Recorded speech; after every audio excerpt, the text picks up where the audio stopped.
Hello people, I wanted to do a little book share because I think there's some stuff that I'm reading and have read that will be of great benefit to many people. A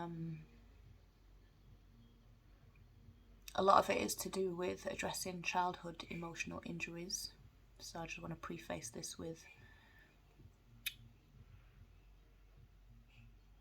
we may well have had everything that we needed on a surface level. Food in our belly, clothes on our back, a roof over our head, even, some physical affection from our parents or parent growing up. And that might lead to us gaslighting ourselves, invalidating ourselves, with the thought, well, I had all that, I had everything that I needed, so, why do I feel this way? I'm wrong for feeling this way. And that can be imposed upon yourself, but also, if you try to communicate with your parents about it, they can also reinforce that. So these books largely help to identify that, give certain feelings a name, help you understand where they come from, why that happens. Most of them are written by psychologists.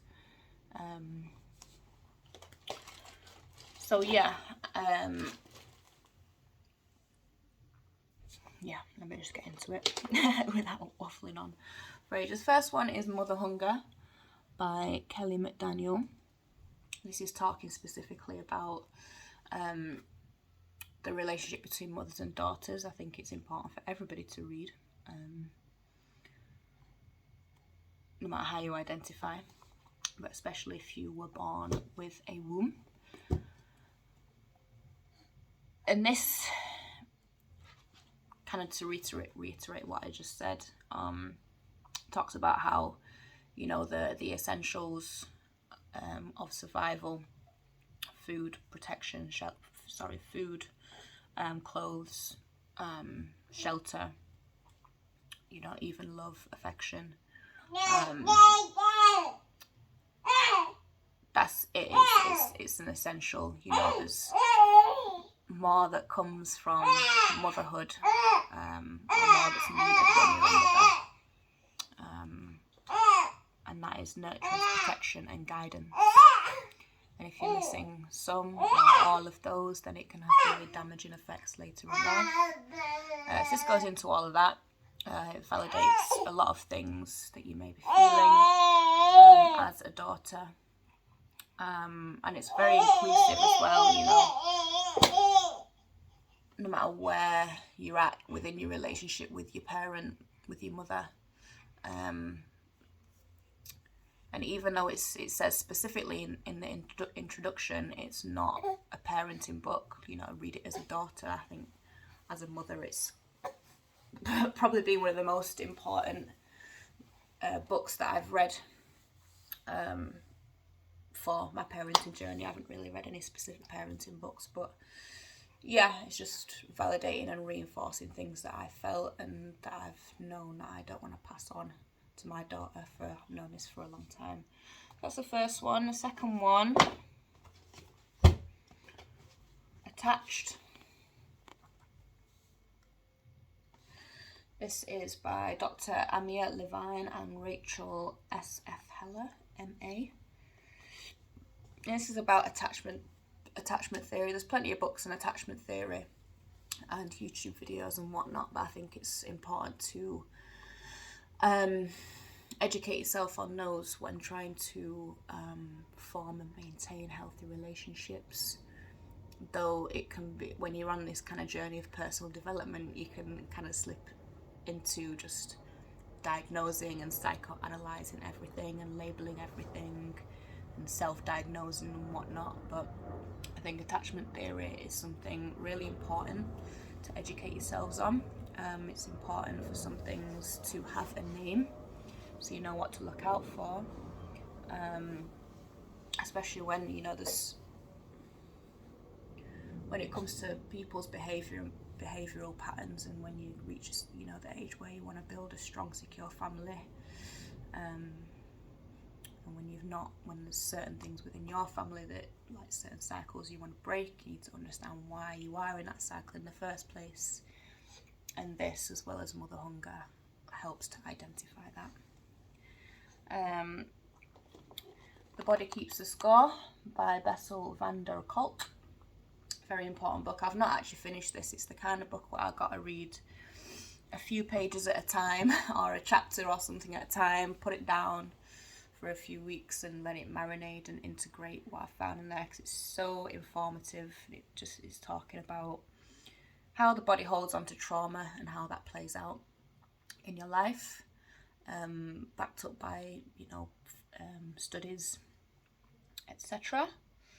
And yeah, then I've not got to the part where it helps you to transform that.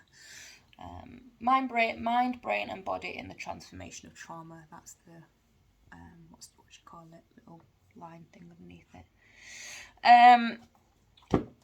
One that I've just started reading, I'm on literally 25 pages in.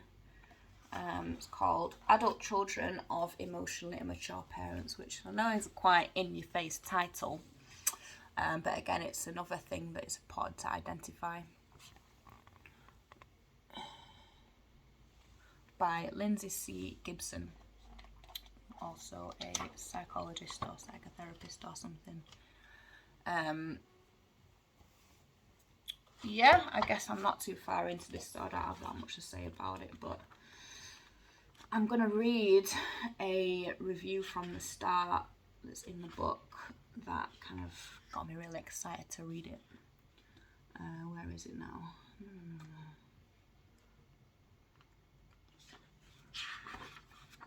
think it's that one.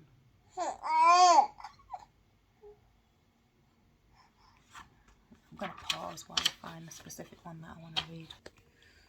Sorry, no, it's not a review that wanted me to read it. It was the first few paragraphs, so I'm going to read them to you now. Although we're accustomed to thinking of grown-ups as more mature than their children, what if some sensitive children come into the world and within a few years are more emotionally mature than their parents who have been around for decades? What happens when these immature parents lack the emotional responsiveness necessary to meet the children's emotional needs? The result is emotional neglect, a phenomenon as real as any physical deprivation. Emotional neglect in childhood leads to a painful emotional loneliness that can have a long-term negative impact on a person's choices regarding relationships and intimate partners. This book describes how emotionally immature parents negatively affect their children, especially children who are emotionally sensitive, and shows you how to heal yourself from the pain and confusion that come from having a parent who refuses emotional intimacy. Emotionally immature parents fear genuine emotion and pull back from emotional closeness. They use coping mechanisms that resist reality rather than dealing with it. They don't welcome self-reflection, so they rarely accept blame or apologise. Their immaturity makes them inconsistent and emotionally unreliable, and they're blind to their children's needs once their own agenda comes into play. In this book, you'll learn that when parents are emotionally immature, their children's emotional needs will almost always lose out to the parents' own survival instincts. So that's the first couple of paragraphs. And I know reading a book like that might feel like you might, feel a sense of guilt in labelling your parents as emotionally mature. But again, I think it's an important label to help you identify certain confusion that arises from certain feelings you may have towards your childhood or towards your parents.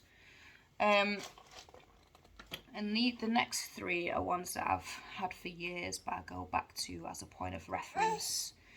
And they provide, kind of like my baseline for my meditation practice, basically. Meditation and movement practice. A couple of them you probably have almost definitely heard of. The Power of Now by Eckhart Tolle. You see it's heavily bookmarked. Just a reminder of the importance of the present moment and how that's actually all we ever have, and the rest of it is an illusion and just fluff. Another one by Eckhart Tolle, A New Earth. This talks a little bit about relates to the power of now. Talks a lot about yeah, the ego, the pain body, you know, the part of us that is part of us but actually not part of us. It's just an accumulation of the pain that we feel, that makes up this part of yourself. I know that was a terrible explanation, but 2 very good books. Always go back and refer to those kind of cherry pick chapters when I need a reminder. And last one, Body Mind Mastery by Dan Millman. This is, yeah, body, mind and soul, body, mind and spirit, health and development. Just really appreciate the way that it's written in a very holistic manner.